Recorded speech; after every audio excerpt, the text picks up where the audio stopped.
perros detectores de cáncer, primero tenemos que entender y saber qué es el cáncer. Tenemos que entender la patología, tenemos que tener las bases para saber después sobre qué vamos a trabajar y por qué es que los perros pueden hacer lo que pueden hacer. El cáncer es una patología como tal, es un crecimiento anormal de las células. Entendamos primero cuál es la fisiología normal de una célula. La célula como tal, que es la unidad básica, la unidad más pequeña del ser humano, nace, crece, se reproduce y muere, ¿no? Una célula, arrancamos como un ser humano como una célula, la cual se divide, esa célula crece, se vuelve a dividir y la división de células se forma órganos. Los órganos forman aparatos, eso es biología, eso lo estudio en biología normalmente, y después se forma el cuerpo humano, para hablar en criollo y prácticamente, ¿no? ¿Cuál es la diferencia entonces entre una célula normal y una célula cancerígena? La célula normal tiende a nacer, crecer, dividirse y morir, que es la apoptosis de una célula. Pero en el caso de las células cancerígenas, por una anomalía genética o por una transformación en su código genético, que es el que le dice a la célula qué es lo que tiene que hacer y para qué sirve, hay una alteración que permite que esa célula no muera. Al no morir esa célula, empieza a crecer y ese crecimiento descontrolado de la célula hace que empiece a ocupar un espacio en el tejido. Después esta célula empieza a formar colonias de células, que es lo que conocemos como un tumor, ¿no? Este tumor necesita alimentarse para seguir creciendo, entonces forma conexiones con los vasos sanguíneos, con las arterias, para tener un mecanismo de alimentación, ¿no? Bueno, lo estoy explicando de forma muy sencilla, muy básica, para que lo entienda la gente común y corriente normal. Esto es más complejo de lo que lo estoy diciendo a nivel médico. Un médico podría explicarlo mejor que yo, un biólogo, pero bueno, esto es para que se entienda, ¿no? Y una vez que esta célula está conectada al torrente sanguíneo, ahí es donde la célula puede comunicarse, viajan las células a través del torrente sanguíneo y empiezan a esparcirse por el cuerpo. Y ahí es donde empieza el proceso de la metástasis. La famosa metástasis, que es donde pasa de un grupo de células cancerígenas de un tumor localizado o encapsulado, pasa a multiplicarse ese tumor por medio de la metástasis y a irrigarse, a regarse y esparcirse por el cuerpo, ¿no? Esto es un poco la temática o la metodología de la célula cancerígena, dicho de una forma muy, muy simple. Bueno, antes que eso, yo les recomiendo a los que están interesados en empezar a ahondar en el tema de perros detectores de cáncer, que lean ese libro que está acá en la imagen, de este lado. Este libro, que es El emperador de todos los males, es un libro que ganó el premio Pulitzer, y lo escribe un médico especialista en oncología. Yo todavía no lo he terminado de leer, pero es muy interesante porque narra todo lo que se sabe desde el cáncer, desde sus inicios, cómo se ha ido desarrollando a nivel médico y a nivel de cura y descubrimiento, ¿no? Es muy interesante porque uno cree que el cáncer es una enfermedad moderna del siglo XXI y no es así. Como menciona el autor del libro, han encontrado restos humanos de hace muchos años, de la época egipcia y anterior. Incluso menciona el caso de las momias encontradas en Perú, donde patólogos forenses han encontrado vestigios de cáncer, ¿no? O de muertes de estas momias por causa de cáncer.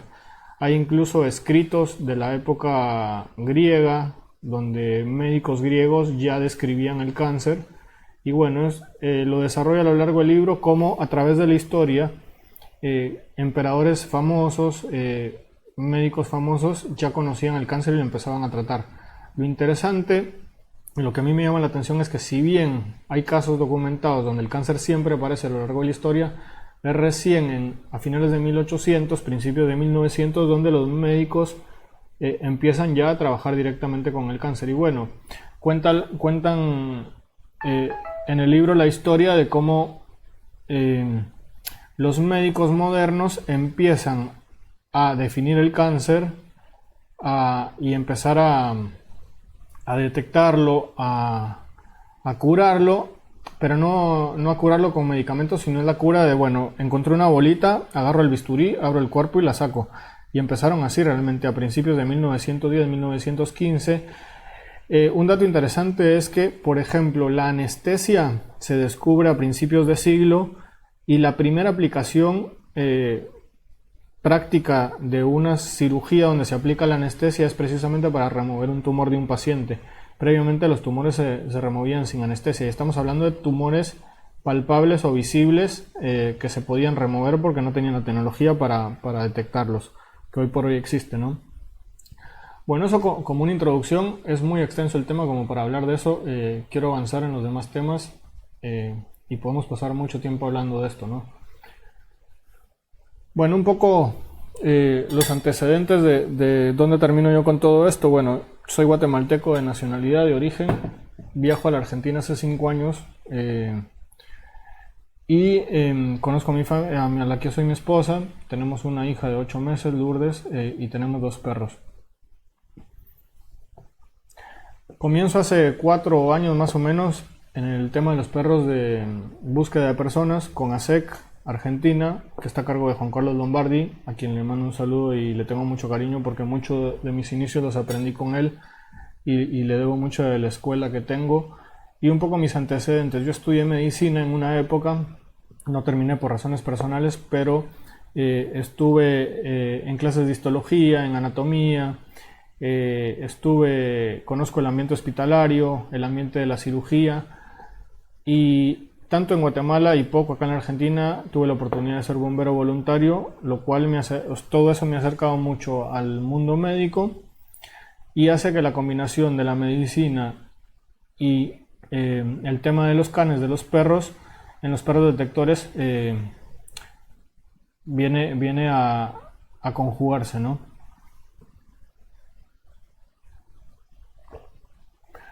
Desde que comencé siempre me llamó la atención el adiestramiento, el entrenamiento, la habilidad que tenían los perros, por lo que empecé a instruirme, a leer mucho, a aprender de la gente que sabe y bueno, he ido a cursos. El año pasado estuve en un curso de detección a cargo de Pedro Salas de Bocalán, en España, a quien le mando un saludo y bueno, pues hemos estado en actividades de tipo social, en exposiciones, una que otra competencia. Y bueno, esa trayectoria me llevó a querer juntar ambas pasiones, ¿no? La medicina con el entrenamiento canino, por lo que encontré en la detección una combinación interesante, ¿no? Ya sabía, como muchos de los que estamos acá hoy, que los perros tienen la capacidad de detectar enfermedades y alguna vez en la vida escuchamos que existen los perros detectores de cáncer, ¿no? Pero somos pocos los que realmente nos detenemos a ver el tema y a investigarlo. Y por el interés que yo tengo quise ahondar en el tema, ya vamos a hablar de eso. Y esto mismo y toda la capacitación que he tenido y se me ha dado alguna oportunidad que otra, he tenido la oportunidad de viajar con mi perro, lo cual me ha servido muchísimo. He aprendido mucho del manejo y pues experiencia personal de lo que es viajar con un perro. He viajado más de 3 veces, 4 a mi país, a Brasil, a Estados Unidos. Me ha servido muchísimo y bueno, esto es un poco como una introducción de cómo llegamos hasta acá, ¿no?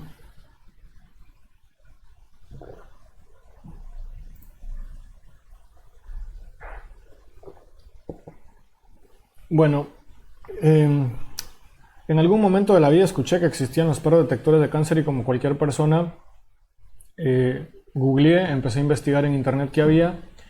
Y si uno googlea perros detectores de cáncer, en inglés la mayoría, va a encontrar que la mayoría de lo que hay son estos perros que tienen la pechera roja, que son de Medical Detection Dogs, perros de detección médica en Inglaterra, del Reino Unido, perdón, que está fundado por Claire Guest, que es la doctora Claire Guest que está acá arriba. Y bueno, aparecía, la mayoría del contenido que aparecía era de ella y muy poco de algunos otros. Entre ellos siempre aparece esta foto famosa que después supe que era de Incito Foundation y de Stewie, el perro de Dina. Vamos a hablar de eso después. Pero bueno, mucha información no hay. Ese es el mensaje, que mucha información no hay, no había. Es muy difícil conseguir información y sobre todo información precisa. Quise contactar a la gente del Reino Unido, a lo cual tuve muy poca respuesta porque en realidad están como muchos en fase de investigación, de inicios, y es delicado compartir cierta información en resumen se manejan de una forma muy cerrada. Así que hasta el año pasado y por los últimos 4 años que llevo investigando el tema, no existe o no existía ninguna institución que estuviera trabajando formalmente y profesionalmente con perros detectores de cáncer, y mucho menos aún que estuvieran capacitando o que le abrieran las puertas a uno para poderse formar y para poder introducirse en ese tema, ¿no?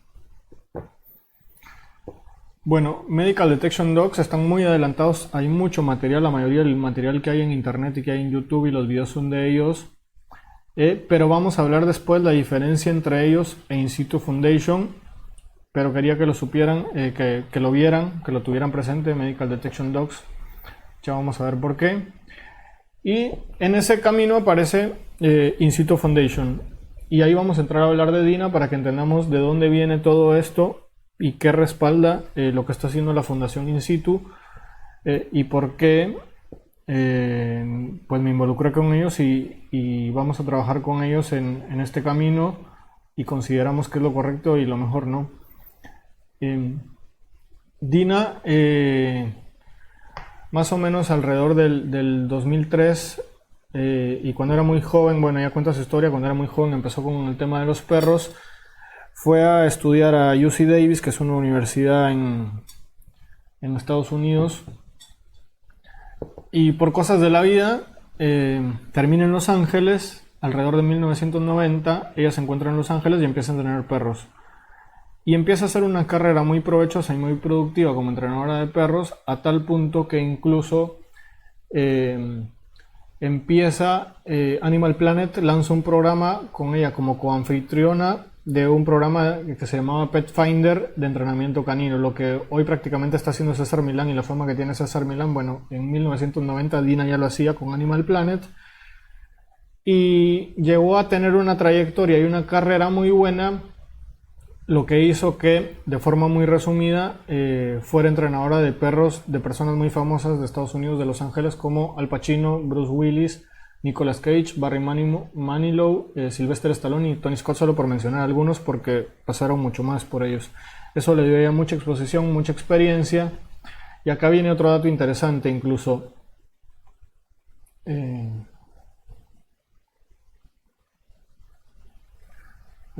segundito. Bueno.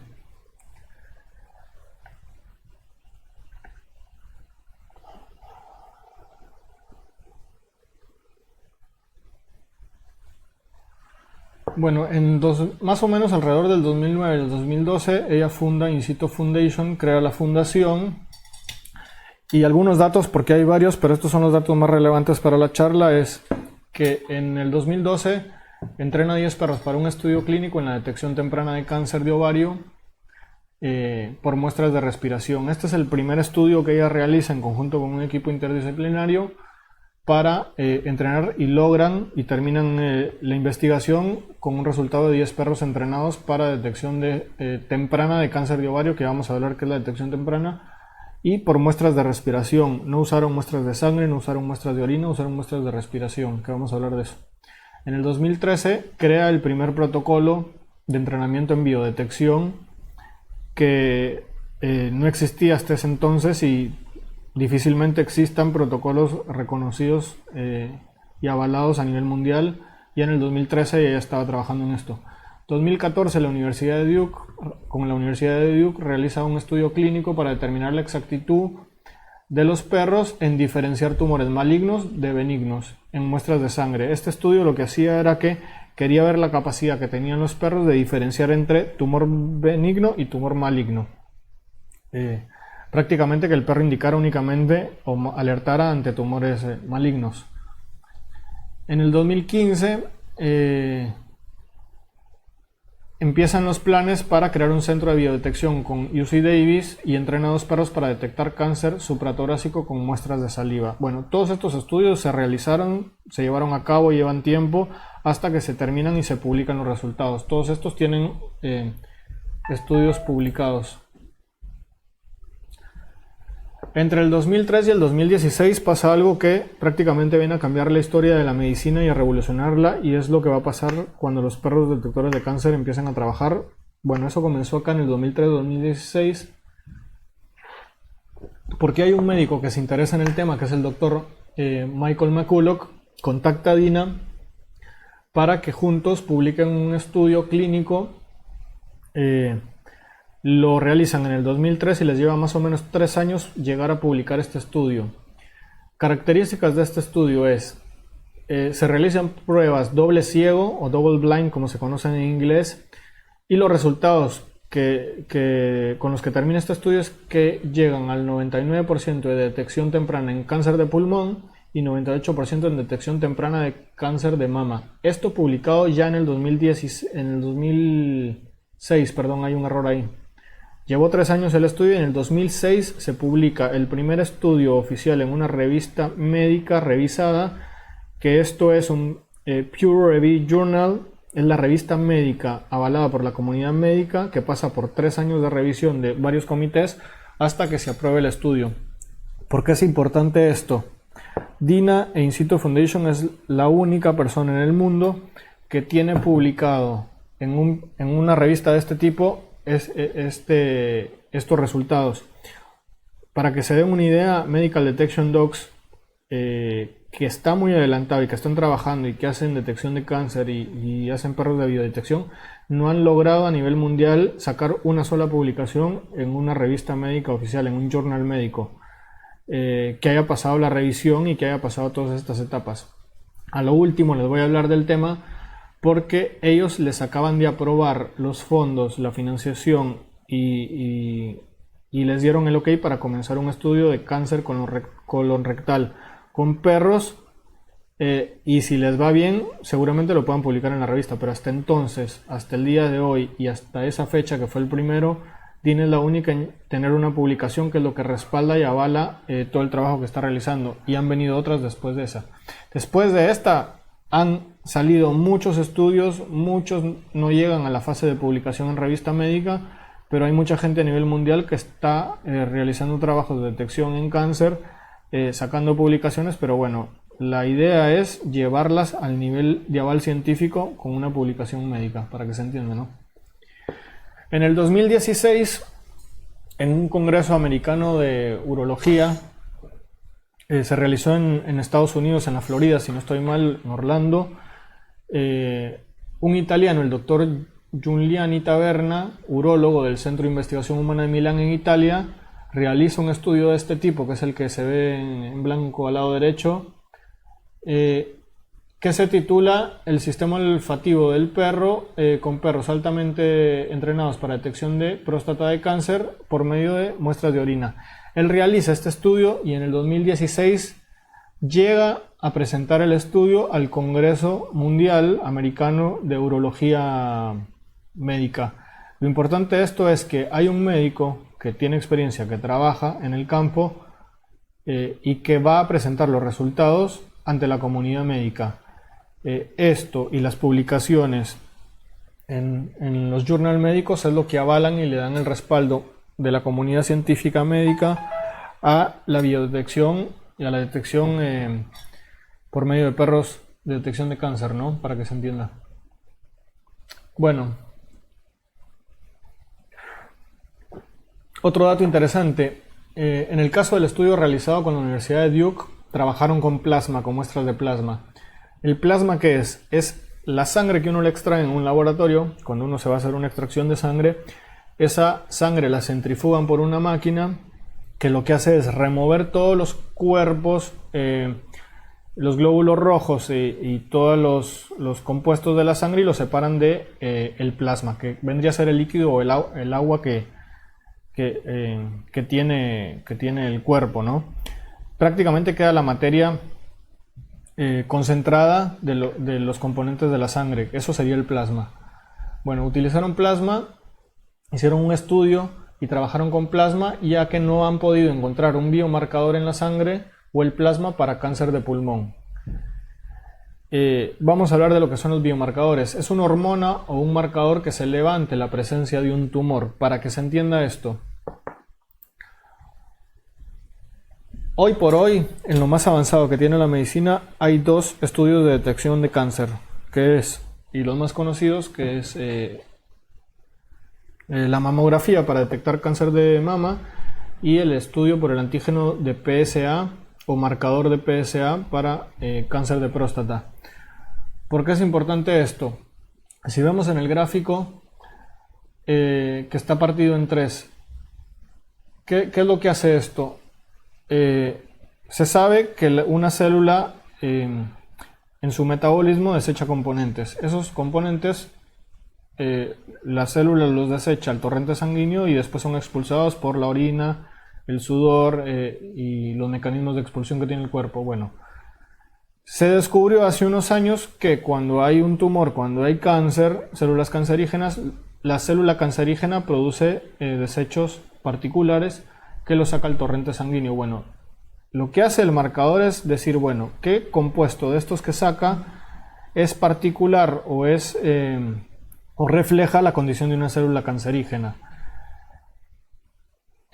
Bueno, y en el caso del cáncer de próstata descubrieron que hay ciertos componentes que se producen o se elevan cuando hay cáncer de próstata y se elevan en las muestras de sangre.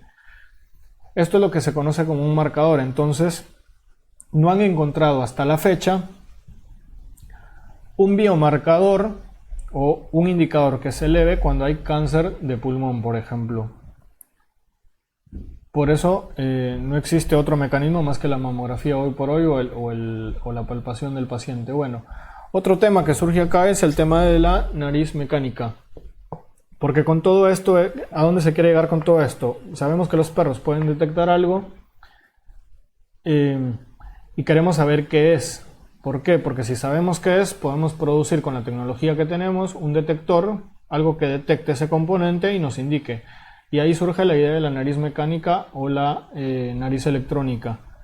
Pero como hasta la fecha no se han encontrado los componentes, es muy difícil poderla desarrollar.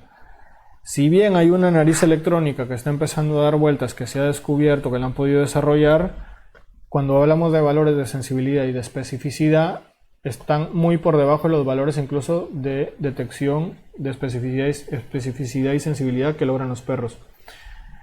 Después de casi 6 años de estudios que hizo el Pentágono y después de haber invertido 19 billones de dólares, en el 2006 me parece que fue, llegaron a la conclusión que no hay tecnología, no hay mecanismo más avanzado que la nariz del perro para detectar explosivos o droga. Y esto aplica también para la detección de cáncer. Y con esto entramos a hablar de la nariz y el cerebro del perro. Tenemos que entender cómo funciona todo esto para saber cómo trabajan los perros detectores de cáncer. Si hay entrenadores que lo estén escuchando, hay personas que tengan experiencia en trabajar con perros, esto seguramente lo conozcan, pero como esto está orientado para cualquier persona, ya sea que tenga o no experiencia en tema de veterinaria, en tema de entrenamiento de perros, vamos a hablarlo rápidamente.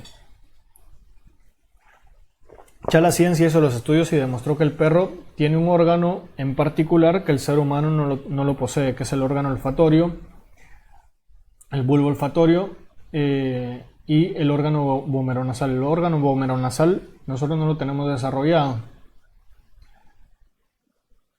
Y adicional a esto, si bien el perro tiene un cerebro mucho más pequeño que el nuestro, se demostró que ellos usan 40% más del cerebro para procesamiento de olfato, que nosotros no lo hacemos. Y esto, y ahí empezamos a hablar de la gran capacidad que tiene el perro. Todos los que tienen conocimientos de la capacidad olfativa del perro saben que el perro tiene más de 300 millones de células olfativas contra las 5 millones que tenemos los seres humanos, ¿no? Eso quiere decir que el perro tiene 295 millones más capacidad olfativa que el ser humano. Bueno, si unificamos esto, la capacidad olfativa que tiene, la cantidad de receptores que tiene 40% más de procesamiento en el cerebro para olores. Adicional a eso, el perro carece de la parte sensible del olfato o sensorial del olfato, que ¿qué es? Nosotros cuando leemos algo lo asociamos a un recuerdo. Por ejemplo, si yo huelo el mate, lo voy a asociar a una charla que tengo con alguien, a momentos placenteros, y pasa por la parte sensorial, el olfato al sensorial, del sensorial al cerebro, y hacemos la asociación. En el caso del perro, tiene en la nariz, en el órgano nasal, tiene una estructura especial que hace que las partículas olfativas lleguen a las células receptoras y de ahí vaya directo a la parte del cerebro donde se hace el procesamiento. Entonces no pasa por la parte sensorial y pasa directamente al procesamiento de datos. Con esto, ¿cómo lo resumo yo? El perro tiene la capacidad de oler componentes a nivel molecular.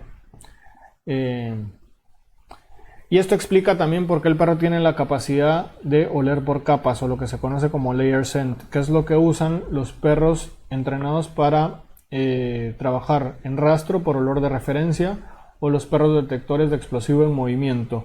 ¿Qué quiere decir esto? Se pierde una persona, yo llevo un perro, le indico cuál es el olor específico que tiene que encontrar, y el perro separa a nivel molecular en su aparato respiratorio de olfato las moléculas y es capaz de separar de todo el ambiente y de todos los olores que él puede identificar la capa o las moléculas específicas que quiere. Saludos a Willy desde Las Vegas, que veo que se conecta. Hi Willy. Bueno, entonces tienen esa capacidad de separar los olores por capas y poder seguir el rastro. Pero no nos vamos a detener acá. Bueno, ¿qué sería el sistema olfativo del perro en comparación a lo nuestro? Nosotros el mundo lo percibimos a través de la vista. Y somos capaces de detectar billones de colores. Bueno, su equivalente lo tiene el perro en la nariz, y por eso se dice que el perro descubre el mundo a través de la nariz. Podemos dejar un perro ciego, que el perro tranquilamente puede identificar su ambiente utilizando únicamente el olfato. Se dice que más o menos más del 90% del entorno del perro lo descubre por medio del olfato. Y acá podríamos hablar horas del sistema olfativo del perro, pero bueno, no es el fin de la charla. Regresando al tema de los componentes en sangre y lo que detecta el perro, ¿no? El plasma o la sangre tiene alrededor de 4000 componentes volátiles. Esto es lo que los estudios han demostrado, pero, y acá viene el dato interesante, los científicos no han logrado identificar exactamente qué componentes volátiles de esos 4000 son los que arrojan las células cancerígenas. Se cree que hay entre 400 y 600 componentes únicos volátiles que son los que arrojan una célula cancerígena, pero no se sabe cuáles son. Por ende, viene la primera pregunta y la primera respuesta de la noche. ¿Qué detecta el perro? ¿O qué es lo que encuentra el perro? ¿Qué huele el perro para encontrar cáncer? No se sabe. Se sabe y se cree que son los componentes volátiles producto del metabolismo de una célula cancerígena, pero ni siquiera la ciencia sabe cuáles son. O sea, solo el perro sabe qué es lo que está oliendo o qué conjunto de componentes está oliendo para determinar si una muestra es cancerígena o no. Y acá es donde empezamos a maravillarnos de las capacidades olfativas del perro. Bueno, ¿cómo llegamos a In Situ Foundation con todo esto? Primero, ¿qué se necesita ya para hablar de perros detectores de cáncer, ¿no? Se necesita conocer toda la parte científica, toda la parte y las bases de la patología del cáncer para entender cómo se van a manejar las muestras y cuáles van a ser los principios de detección que va a utilizar el perro. ¿Qué se necesita? Pues en primer lugar, perros. Y acá siempre surge la pregunta, ¿tienen que ser de una raza específica los perros? ¿Pueden ser de raza o no? ¿Pueden ser adoptados de un refugio? Bueno, la respuesta es que cualquier perro puede detectar cáncer. ¿Por qué? Porque tienen la capacidad. Tienen 300 billones de células que hace que esto sea posible. Ahora bien, hay una diferencia entre entrenar un perro en detección y querer llegar a un nivel óptimo de detección con un perro, que sería lo equivalente en los humanos a que yo quiera correr por hobby, puedo aprender a correr, a que yo quiera llegar a un nivel competitivo de maratón. Por físico, por genética y por otras cosas, seguramente no pueda llegar a un nivel competitivo de maratón, o si puedo hacerlo, me va a llevar mucho más trabajo. Bueno, en los perros es lo mismo. Se buscan perros que tengan alta motivación de juego, alta motivación de presa, un carácter estable. ¿Por qué lo menciono? Porque podría ser que yo tenga un perro, por ejemplo, un perro que está acostumbrado a vivir en el departamento, que cuando yo le tire la pelota o lo mande a buscar una muestra de cáncer, la primera muestra me la marque y me la busque, y la segunda ya no tenga ganas de seguir buscando y prefiera descansar en lugar de correr y jugar. Entonces, ¿qué se busca? Por genética, ya que entra un poco el tema de las razas también, pero no quiere decir que un perro de un refugio no sea el ideal. Perros con alta capacidad olfativa, del grupo de los de pastoreo, del grupo de los ovejeros, narices alargadas, alta capacidad de detección, perros de trabajo que pueden trabajar todo el día de forma incansable, que siempre quieren complacer al amo, que siempre quieren jugar con alto deseo de presa, pero tampoco que sean perros demasiado motivados, que cueste controlarlos en un laboratorio, en un ambiente de trabajo. Bueno, y entrando al tema de las muestras. Las muestras, y acá vamos a hablar un poco de lo que está haciendo el resto de la gente en el mundo. Las muestras tienen que ser muestras reales de cáncer y no pseudos. Ha surgido por ahí el tema de los pseudos y hay mucha controversia con esto, porque ya está demostrado incluso en narcóticos que el utilizar un pseudo y no una muestra real puede dar a falsos positivos o a bajar la tasa de especificidad y de sensibilidad que tienen los perros y de capacidad de detectar. De que se puede entrenar un perro con un pseudo, y seguramente, pero yo no me voy a arriesgar y no lo voy a recomendar jamás a utilizar un pseudo, porque yo tengo que llegar al 99, casi 100% de efectividad, y no me voy a arriesgar que por haber utilizado un pseudo, alguna muestra de cáncer de algún paciente, un perro la pase por alto, por ejemplo. Eso por un lado. Después, sacando de conversación el tema de la parte comercial, que es el interés de estas empresas, muchas veces se requiere un alto grado de muestras, muchísimas muestras. ¿Por qué? Porque el perro tiene la capacidad de memorizar las muestras.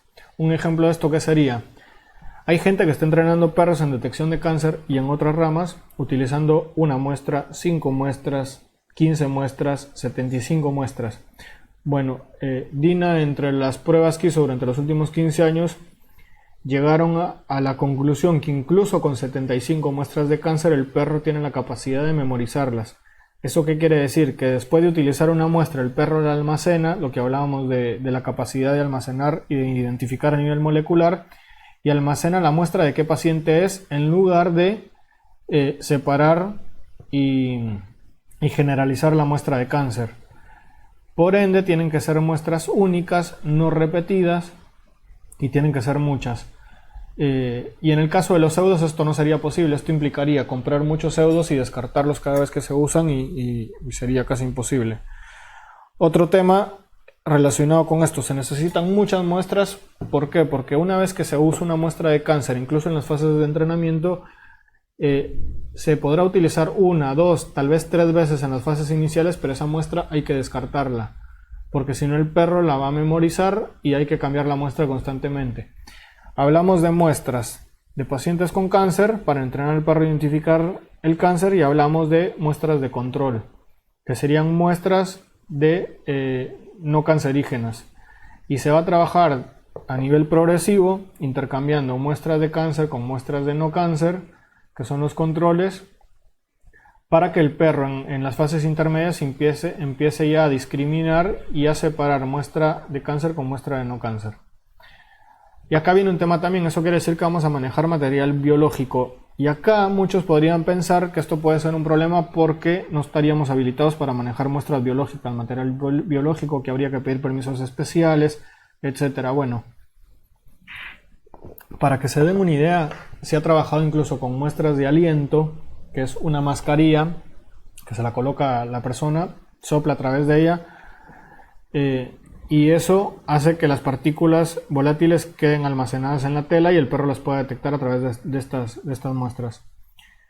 Incluso en las muestras de plasma, muestras de orina, se trabaja a nivel de laboratorio con muestras con cantidades menores a 2 microlitros. Esto, para que se den una idea, es mucho menor a la cantidad de material biológico que se encuentra en un baño público o en un restaurante o en el transporte público. Por ende, no se necesita ningún permiso legal ni de manejo de muestras, y es totalmente no es de riesgo manejar este tipo de muestras. Se utilizan, y lo van a ver incluso en los videos, que se utilizan guantes, pero de forma preventiva, más que por contaminarse uno, para no contaminar uno las muestras que se manejan y que se utilizan. Bueno, equipo e infraestructura que se necesita. Si entendemos ya lo que estamos hablando, se van a dar cuenta que necesitamos dónde colocar las muestras, necesitamos un rack para manejar las muestras. En el caso de los perros del Reino Unido utilizan un rack circular. Se necesita equipo de filmación, porque cada prueba, cada entrenamiento se graba, queda un registro de cada prueba. Se necesitan planillas para dejar registro por escrito de cada prueba que se utiliza. Y hablando de las muestras, como son muestras biológicas, quiere decir que una vez que se obtiene la muestra, se extrae de un paciente, ya sea una muestra de sangre, de orina, de aliento, de saliva, de un hisopado, se debe almacenar esa muestra para que la muestra no se descomponga. Para eso se necesita un congelador, un freezer médico especial, que tienen la particularidad que van desde menos 40 a menos 80 grados centígrados para almacenar las muestras. Y una vez que una muestra se utiliza, se descarta porque se sacó del congelador, se desfrizó, se utilizó, esa muestra pierde la concentración de componentes volátiles y hay que tirarla para trabajar con muestras frescas óptimas. Bueno, vamos recopilando un poco. Se necesitan los perros, se necesita un equipo de perros. Un perro no sirve, 2 perros no, es muy poco. Se necesitan 3, 4, 5 o más perros para trabajar con esto. Se necesita el freezer, se necesita el rack, se necesita el espacio físico, que tiene que ser un ambiente controlado, que esté medianamente no contaminado. Bueno, y todo esto es infraestructura. Y adicional, para trabajar todo este proceso se necesita un equipo de trabajo. ¿De qué consta ese equipo de trabajo? De entrenadores que van a capacitar a los perros en toda la fase de entrenamiento. Se necesitan los guías que van a manejar los perros una vez que estos ya están entrenados, que pueden ser los mismos entrenadores, o en el caso, por ejemplo, como hizo Dina con la Universidad de Duke, me parece que fue, y como están trabajando con el hospital de Enloe en Chico, una vez que Dina o el equipo, los entrenadores, capacitan y entrenan a los perros y están operativos, se le puede entregar a un guía que lo maneje ya en el ambiente de detección. Se necesitan técnicos de laboratorio o voluntarios que se tienen que capacitar en manejo de muestras, en cómo manejar las muestras desde la recolección, desde la extracción de la muestra, el almacenamiento en el hospital o donde se recolecta, el traslado a donde trabajan los perros, y todo el proceso de manejo de la muestra solo para hacer los entrenamientos o las pruebas de detección. Científicos, investigadores, ¿por qué? Porque todos los datos hay que recolectarlos y hay que analizarlos. Médicos y hospitales, porque hay que trabajar a la par o del lado del cuerpo médico, que son los que van a terminar avalando todo esto y dando el visto bueno para que esto sea una realidad el día de mañana, y la comunidad. ¿Por qué menciono todo esto? Creo que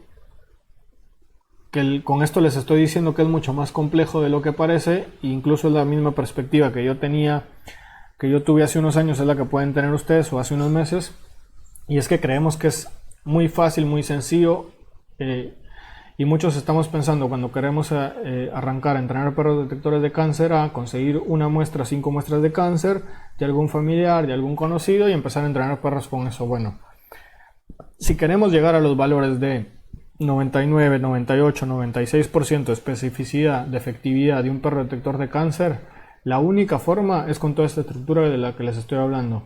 Se necesita un equipo de trabajo para manejar las muestras, se necesitan las instalaciones adecuadas, se necesitan los protocolos, la ciencia que lo avale, los médicos con los que se trabaje, porque un ejemplo, incluso teniendo toda esta estructura, si yo las muestras de cáncer con las que voy a entrenar al perro las voy a sacar del mismo lugar, me las va a proporcionar un hospital, las muestras las van a extraer siempre en el mismo laboratorio la misma persona, que es el que hace las biopsias, por ejemplo.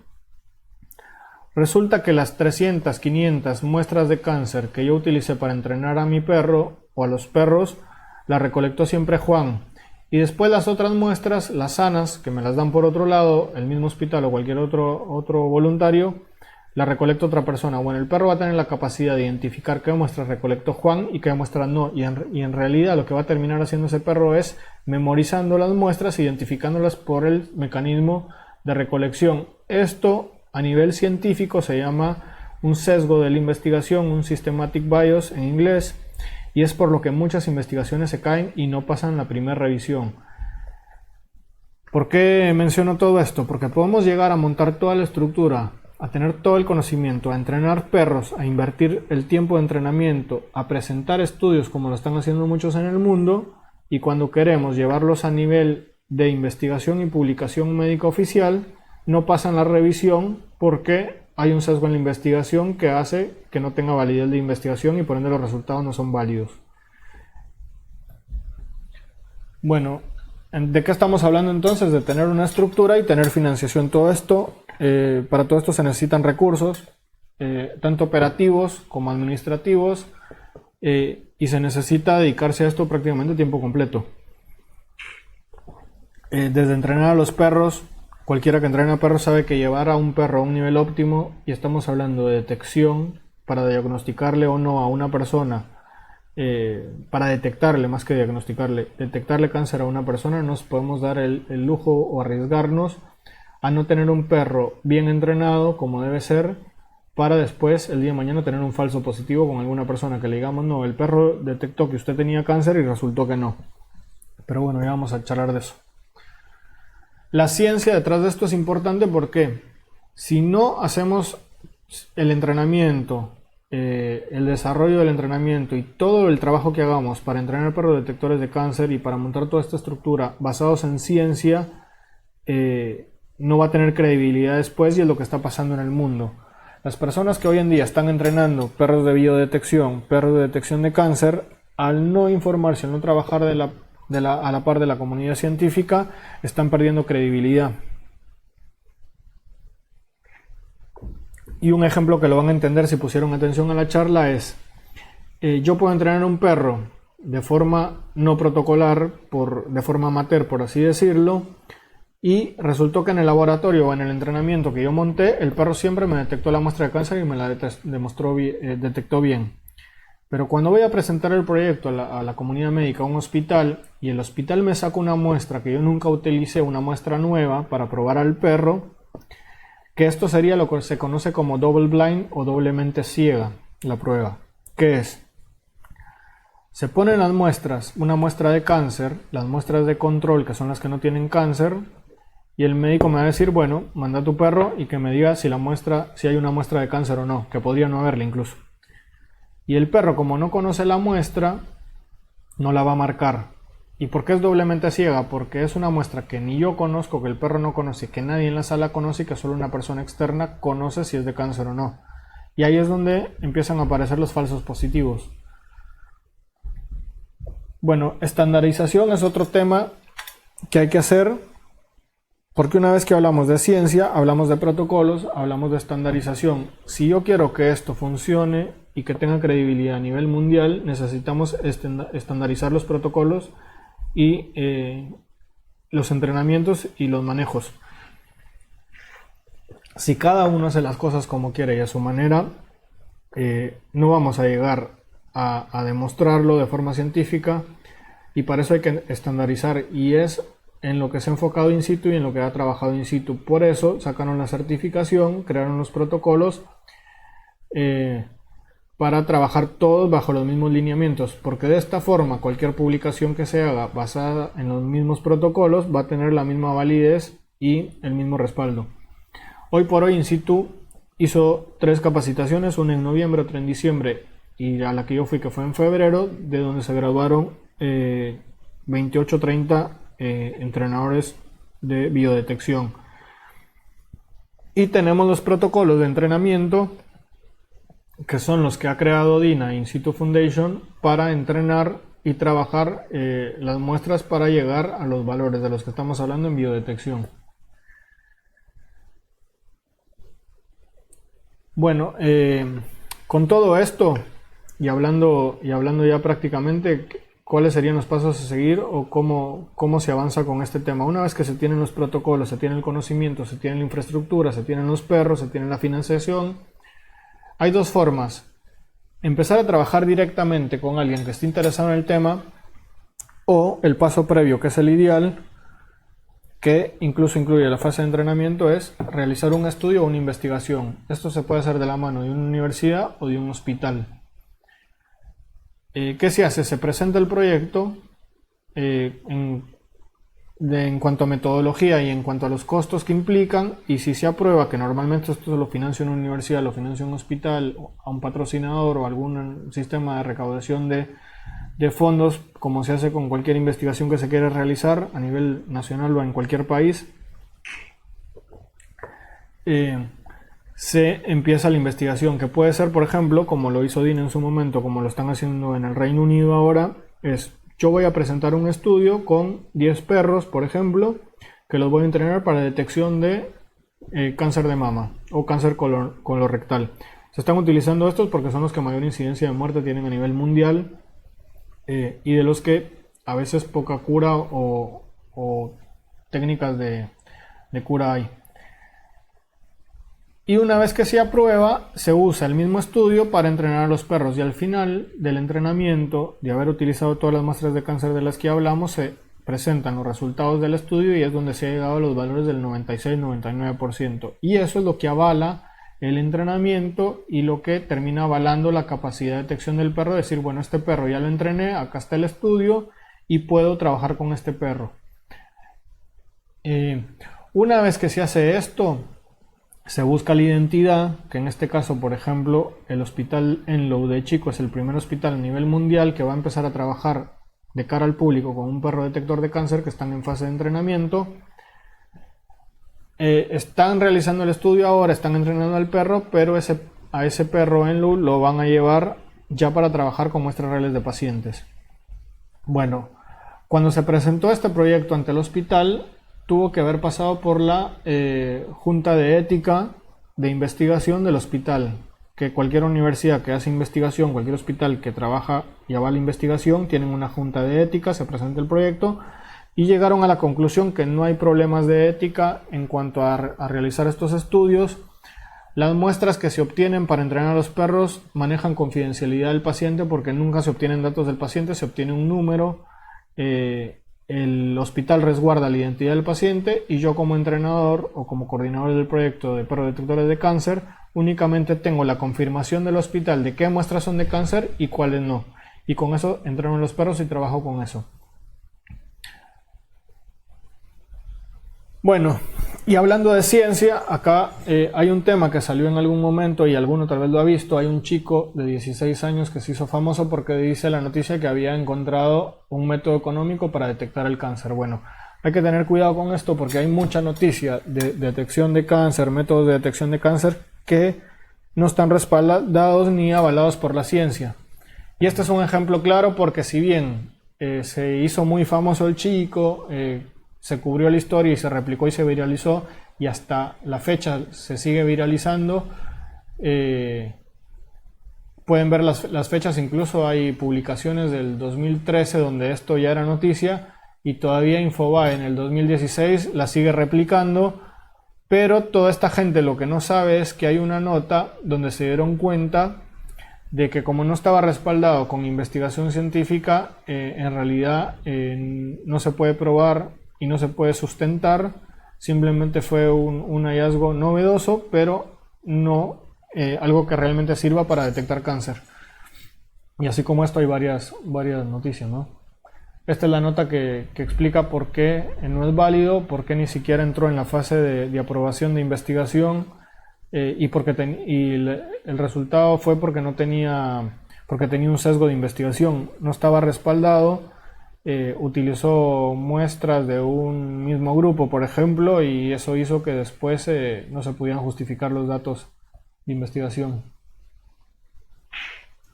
Bueno, ¿por qué hablamos de detección temprana y de los perros detectores de cáncer? Porque hoy por hoy la tecnología que tenemos, la más avanzada, no ha logrado incluso hacer detección temprana de cáncer. Lo más moderno y lo mejor que tenemos en el mundo es la mamografía para detección de cáncer de mama y el PSA para detección de cáncer de próstata. Y a pesar de esto hay muchos cánceres como el cáncer de hígado, el cáncer de páncreas, cáncer de cerebro que ni siquiera tienen un sistema de detección. ¿Qué quiere decir esto? Que la mayoría de los cánceres se detectan en fase avanzada.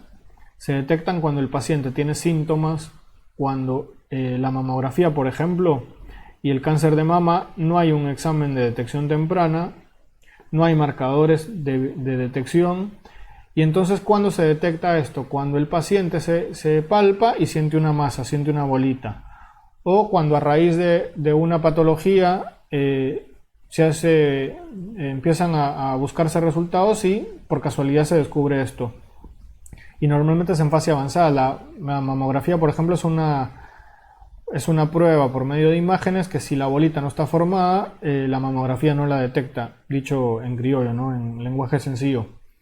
Por ende, no es capaz de detectarla en fases iniciales donde la mayoría de los tratamientos son altamente efectivos. Se detectan ya cuando la enfermedad está avanzada. Lo mismo en el cáncer de próstata. Y hay otro dato, la mamografía está demostrado y está publicado científicamente.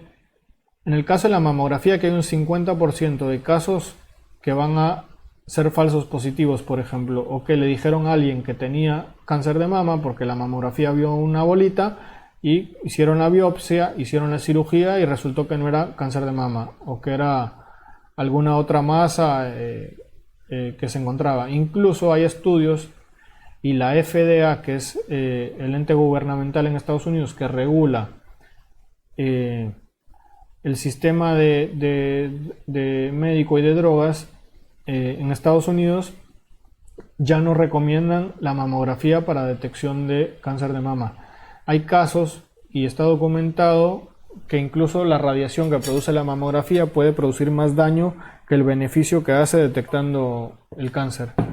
Y en el caso, por ejemplo, del PSA, del estudio de detección de PSA para cáncer de próstata, está demostrado científicamente que alrededor del 85% de los casos son falsos positivos.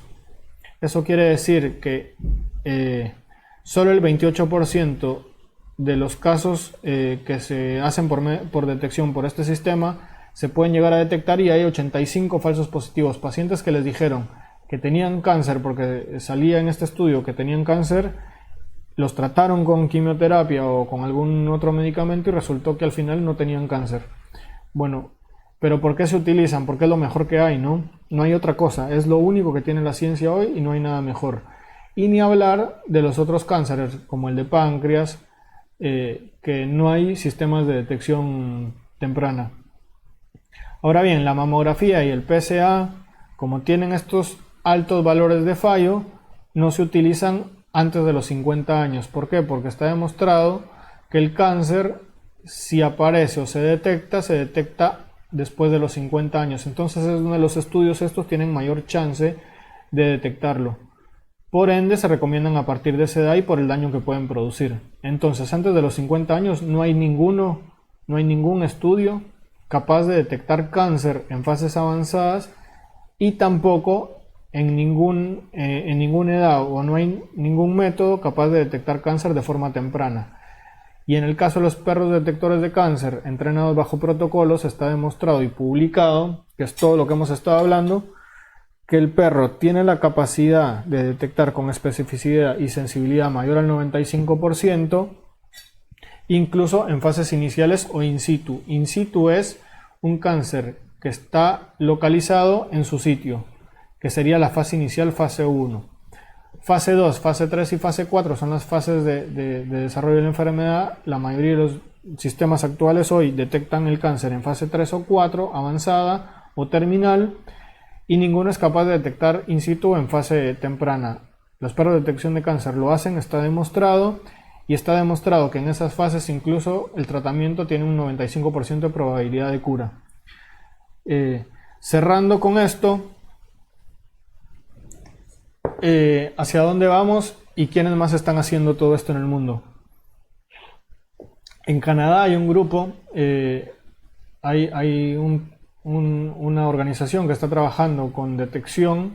Ellos ya tienen un programa al público y están trabajando con cuarteles de bomberos porque tienen alta incidencia de cáncer, y ya están trabajando en la detección de cáncer. El problema que hay acá es primero que no tienen ninguna investigación publicada a nivel médico avalado por la comunidad médica, por ende la credibilidad puede ponerse en duda. Y en el caso de Medical Detection Dogs del Reino Unido, recién este año, hace pocos meses, hace no más de un mes, les aprobaron poder realizar en conjunto con una universidad y un hospital la primera investigación clínica para entrenar, creo que 10 perros en detección de cáncer colorectal. Va a ser la primera investigación avalada y respaldada por un hospital, por una universidad, y tendrá que pasar por toda la fase de desarrollo de la investigación y de la publicación de los resultados para llevarlos al nivel de publicación médica oficial del que hablamos al principio, del cual Dina Zafiris y The In Situ Foundation ya en el 2006 ya había hecho la primera publicación. Pero bueno, todo lo que se haga en pro de esto y de que esto llegue a ser una realidad un día es bienvenido, ¿no? Bueno, ¿a dónde vamos y dónde va a terminar todo esto ya para finalizar? Ya Dina y la Fundación In Situ están trabajando, están entrenando a un perro con el aval de la comunidad médica y de un hospital, que es el Hospital Enlow, en la ciudad de Chico, donde está la Fundación In Situ. El perro lo llamaron Enlow en honor al hospital. Lo tiene una familia de sociabilización que lo va a criar, lo va a educar, y todos los días va a ir a la Fundación In Situ para que Dina y el equipo de In Situ lo entrene. Ya lo están entrenando, ya están dando sus primeros pasos, que más o menos les va a llevar, calculan que 18 a 16 meses a entrenarlo al nivel de ser un perro operativo en detección. Y una vez que se termine la investigación, se saquen los resultados y el perro esté entrenado, la idea del Hospital Enlow es llevarlo al hospital para trabajar en detección al público. Hay planes también de trabajar con la comunidad, pero bueno, tendremos que esperar las novedades y las noticias para ver los resultados y los avances de esto. Pero lo importante de esta noticia es que In Situ tiene los protocolos, tiene el aval de la comunidad científica y médica con las investigaciones que han realizado, y tienen la credibilidad y van a ser los primeros, ya son los primeros en trabajar con un hospital en detección de cáncer con perros en el sistema médico. Esto va a abrir las puertas a nivel mundial dentro de la comunidad científica, dentro de la comunidad médica. Como dijo un médico, esto viene a revolucionar la medicina, esto viene a revolucionar el mundo, porque es el único sistema, y está probado, es el único sistema de detección temprana altamente garantizado. Es altamente efectivo, es de muy bajo costo. Para que se den una idea, una máquina para hacer la mamografía cuesta más de $1 millón, más el mantenimiento anual que tiene. Es muy elevado el costo. Esto no aparece en ningún lado y nadie se los va a decir. Al margen de todo los fallos que pueden tener y el margen de error. Entonces, los sistemas de detección actuales en el mundo que no llegan a los valores de detección de un perro son de alto costo comparados a lo que cuesta mantener un perro. Está demostrado que incluso el perro tiene alta capacidad de trabajo. Hay estudios que, si bien no recuerdo, decían que un perro podía trabajar un promedio de 200 muestras al día en detección de cáncer. Es de bajo costo, altamente efectivo, es no invasivo, que es lo más importante. Un perro puede detectar cáncer, ya sea por muestras de aliento, que no es invasivo, de saliva, de orina, de sangre que ya tenga un hospital porque es el procedimiento de laboratorio usual. No requiere invadir al paciente o causarle molestias, como en el caso de una biopsia y una mamografía donde se le da radiación al paciente. Entonces viene a ser no invasivo, no tiene efectos secundarios como en el caso de estos, y altamente efectivo, y además es escalable. Y esto es muy importante, ¿por qué? Porque el sistema médico actual no cuenta con los recursos para llevar la detección a las personas de escasos recursos, y con este sistema se podría replicar, llevarlo a zonas de escasos recursos, o incluso crear un sistema de logística donde se recolecten las muestras y se lleven a un centro de procesamiento donde los perros hagan la detección, que es inmediata. Se hace la confirmación de las muestras con varios perros y esto podría ser altamente escalable, ¿no? Bueno, con esto prácticamente terminamos. Si alguno tuviera alguna duda, me la pueden dejar por mensaje. Me la podrían mandar. Pueden seguirnos por el Facebook. Pueden seguirnos por la página web www.perrodetectoresdecancer.org o urbandocs.com.ar. Y bueno, estamos en el proceso de crear la fundación, de crear la estructura. Como vieron, es complejo, tiene mucha logística, se necesitan de varias personas, pero bueno, estamos apuntando a esto y a trabajar bajo los protocolos de in situ para llevar la detección de cáncer a que sea una realidad. ¿Quién se puede involucrar en el proyecto? Pues cualquier persona que esté interesada, cualquier persona. Como vieron, se necesita de un equipo interdisciplinario, desde alguien que esté interesado en entrenar a su perro. Para eso tenemos que tener toda la infraestructura antes, pero bueno, pueden estar al pendiente, y se necesita de personas interesadas en esto, médicos, universidades, centros de investigación que quieran aportar y apoyar esta investigación. Los invito a que charlemos. Los resultados están, los datos que lo avalan y que lo demuestran están, y qué mejor prueba que lo que ya está haciendo el hospital de Chico, el hospital de Enlow, que le da la credibilidad necesaria para demostrar que esto es una realidad y es posible. Así que bueno, los dejo. Les agradezco a todos el interés y la intención, y sobre todo les pido su apoyo en la difusión, porque la única forma de llevar los perros de detección de cáncer a una realidad es que lo difundamos, que la gente sepa, que la gente tenga la información, los datos que lo demuestran, y sobre todo las ventajas y beneficios que implica trabajar con perros detectores de cáncer. Así que fue un gusto haber compartido con ustedes y espero que nos veamos pronto para seguir compartiendo de perros detectores de cáncer.